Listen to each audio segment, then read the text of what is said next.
Well, howdy, nearly senior citizen here. Greetings, boys and girls, and all of our non-binary pals, and welcome to this, a brand new day. A brand new day, yes, indeed, where the sun continues to shine, and the world continues to spin, and oy vey. So thumbs up on that. It's good to exist.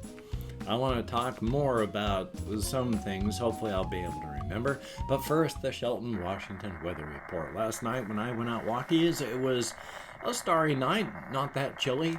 Thumbs up for that. Not very windy. It was just a nice night. And today, the sun is shining. I can see the stars, the sun coming up behind the trees and the mountains. So it's going to be a day. Definitely a good thing. Hopefully a good one. Hopefully a good one for everybody. Definitely a thumbs up on that. The quick thing I wanted to talk about, because I just remembered it, I watched another one of these debunking flat earth video stuff, because if you're halfway intelligent about stuff, you know that nobody believed in the flat earth. I mean, there are undoubtedly people, but throughout history, thousands of years, even the Greeks knew this was a globe. We had this all figured out. And it wasn't until within the last 100 years, and especially within the last 10, that this whole flat earth thing has really exploded outward again. And the thing is, of course, with the heliocentric model, we can make predictions, and everything that we have works on those predictions. Cell phones work because if we didn't have satellites working the way that we predict, we wouldn't be able to make GPS work. All of this stuff works. Everything works. And this is the kind of thing where you can go out and check it and test it yourself. And as the flat earth peoples have found out, they go like, oh, well, this is all level. And then they go, they get huge distances, shine lasers, and then discover that, yeah, it's not flat. They have to move their things way up high because of distances and differences in the curvature of the earth. So yeah, lasers go whoop straight, but you're down on the curve. Or they're doing other things where it's just every single test they do. Like this one group of flat earthers spent like $20,000 to get one of these really high-tech gyroscopes. And then discovered that there is a 15 degree per hour drift, which you get when you're on a globe. So yeah, no matter what they do, they keep proving all this stuff. But at the same time, this one debunking video was about how a flat earther was debunking one of these debunking videos, where the person had talked about one of the ways that some flat earthers feel that stuff works. There are some flat earthers that believe there is gravity because the disk is traveling upward through whatever, and so that causes gravity. But this person was debunking that, in that it's like, it's density. Density does it. It's things that are denser fall downward. Things that are lighter go upward. Density is the answer. There is no such thing as gravity. Density only works because of gravity. Because without gravity, it doesn't matter how dense something is. What will make it sink? Why would high density drop and low density go up? Why wouldn't it be the opposite way? Why wouldn't it be left or right? Well, in actuality, that's because of gravity. So, these people drive me nuts. It is deliberate, willful ignorance. So yay, thumbs up on that. Past that, I mean, there hasn't been a whole lot going on in my life. I've got stuff written down on the side here, but it's not really big stuff. Nothing much has happened. I survived yesterday. I did some talking, but I spend, except when I'm out walkies or going down bathroom bathroom, going downstairs to where my bathroom is, such like that. I just spend 95% of my time in this room, in this chair, sitting in front of these monitors with my computer down there. So I haven't really done a ton in my life since. I mean, like I said, I've gone walkies, I've done this and that, and I enjoy myself while I'm out doing it, as best I can. And I go walking on the railroad tracks, which is one thing I guess I could, because I wanted to talk about this one, because I really enjoy walking on railroad tracks, the 5 blocks of railroad tracks that we have, approximately 5 blocks. And it's just walking on the ties, which I tend to do at night, which is dangerous. I'm going to hurt myself one day, because as I've talked about this before, the ties on the railroad tracks, they're set at random spots. So sometimes they're, 1.5 feet apart, and other times they're so close your foot can have your heel on one tie and then your toes on the next. So they're at random things, and when it's dark and you can't see, well, that's bad, because between the ties, some of them have dirt that comes upward, a half inch above the wooden ties, and others, like the next step, might be a 6-inch drop until you hit the dirt between the ties. And then, of course, when you pass behind some of the houses, where the tracks are, there's this one set of houses that just basically, it looks like they just cleaned out the inside of their house by pitching everything out the back windows of the house. And some of that stuff has been sitting back on the tracks and slowly falling apart, like broken TVs, broken electronic stuff, just slowly falling apart as the time has passed. So it's not exactly safe, but I go charging through those areas at night, and hokey smokes, especially when they're even slightly damp, because they're overgrown with vegetation, and vegetation dies, and when vegetation dies, of course, it rots, and when that happens, ties get slimy. And so, trying to walk during some of these times is extremely irritating, because with every push, your foot just goes thwoof and slides because of the slick stuff on the ties.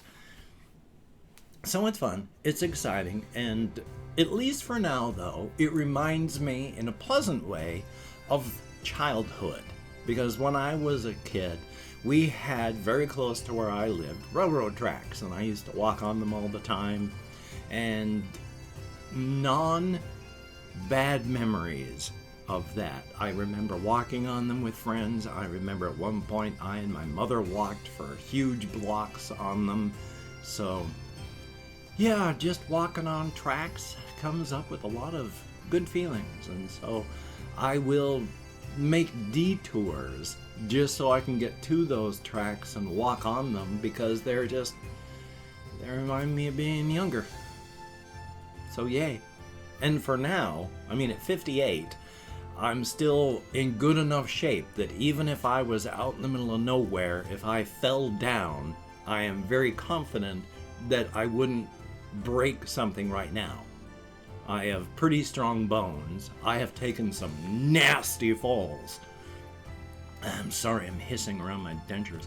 I have taken some nasty falls in the past 10 years. Toward the end, when my wife was alive, and just after she died, I was so sleep deprived. I would be walking and then fall asleep, wake up as I was falling, and then slam into the ground.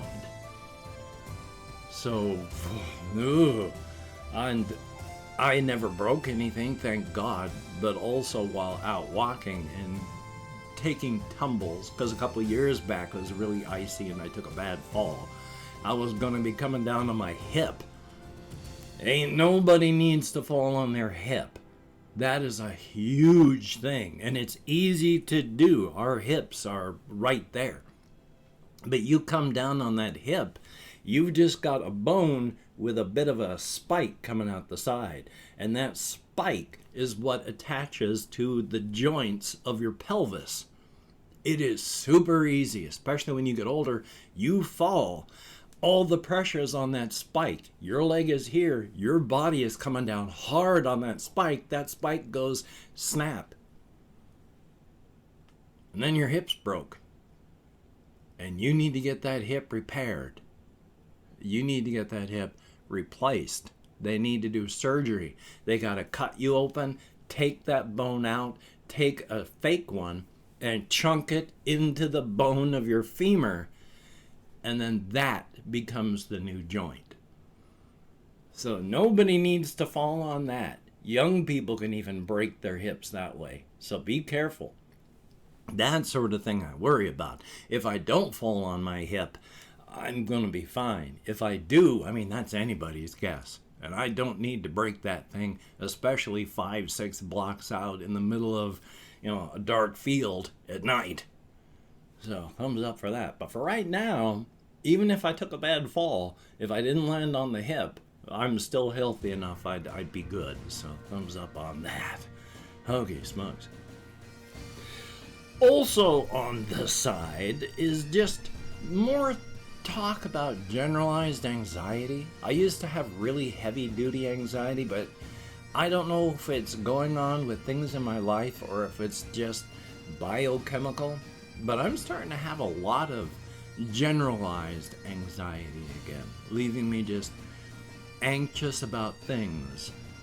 And so, I mean, it's likely just everything happening in the world. I'm prone to that sort of thing, doing so much better than I used to. I mean, I should have been taking meds for my panic attacks and anxiety attacks, but I never did. I just lived through them. Now at least it's just generalized anxiety, which is bad enough on its own, because if you're out walking and you get weird feelings in your chest and you get anxious about that, anxiety can cause pain.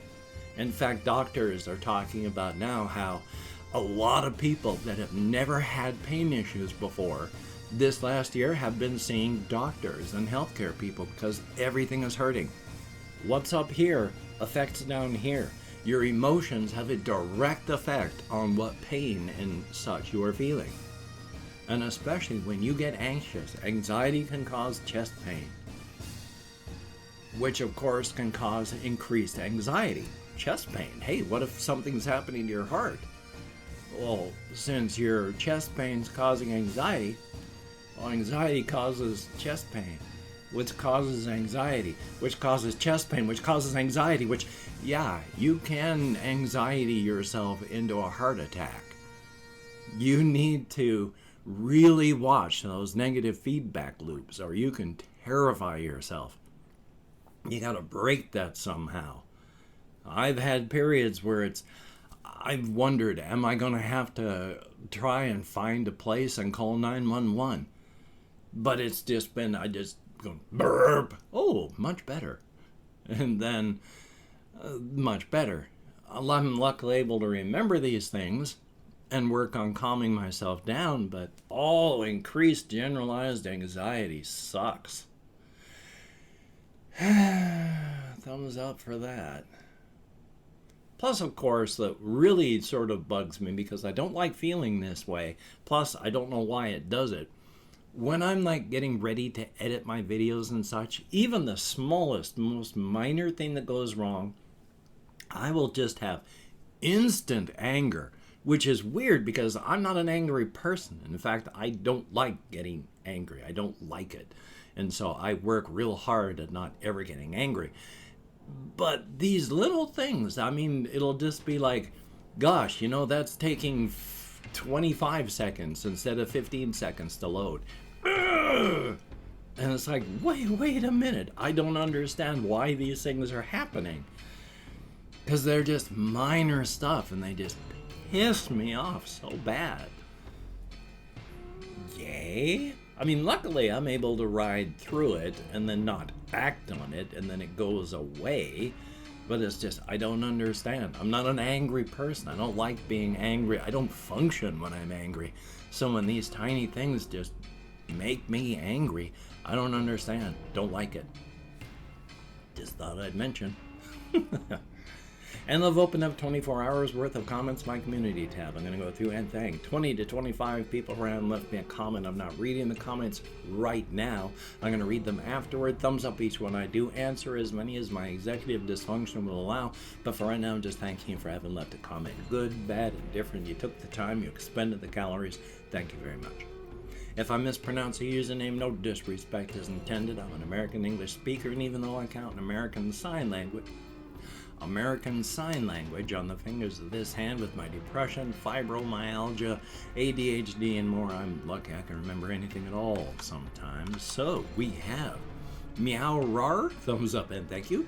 Tommy Nelson, greatly appreciated. Ice Damon, greatly appreciated. Reddy, thumbs up and thank you. Brian Forrest, thumbs up. GBC Hellboys, greatly appreciated. Ricky Bettini with the daily reminder to live every day to its fullest. Mellow, thumbs up. AC, greatly appreciated. Cameron Odom, excuse me. Thank you very, very much. Sebastian Ferris, Abby Birdway. Colin Reisner, greatly appreciated. A name that I cannot pronounce, but thank you very, very much. Blue Beans, thumbs up. Conspo Lopez, greatly appreciated. Timoth Clen, thumbs up. We have Tracer, greatly appreciated. Kapaki, good to see you in the comments.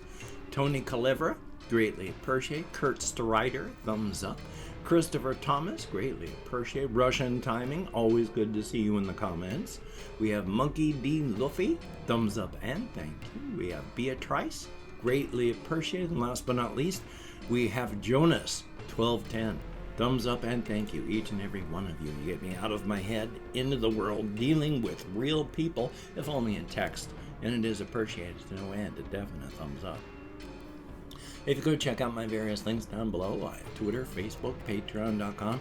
If you could become a Patreon.com patron like one of these beautiful and awesome people, that would be beautiful and awesome.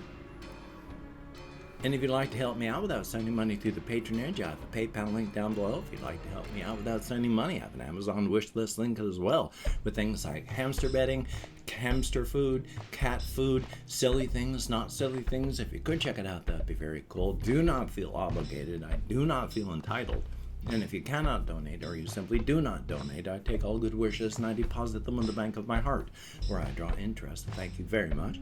And if you could toss me a like, I appreciate all the positive validation I get from my existence. Another definite thumbs up. And of course, if you could hit the notification bell on the subscription button, very, very cool. A definite thumbs up indeed.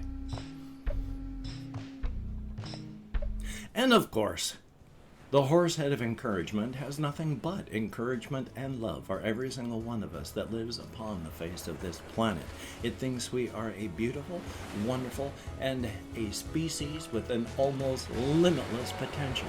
Definitely a thumbs up on that. And of course, Black Lives Matter. I mean, come on.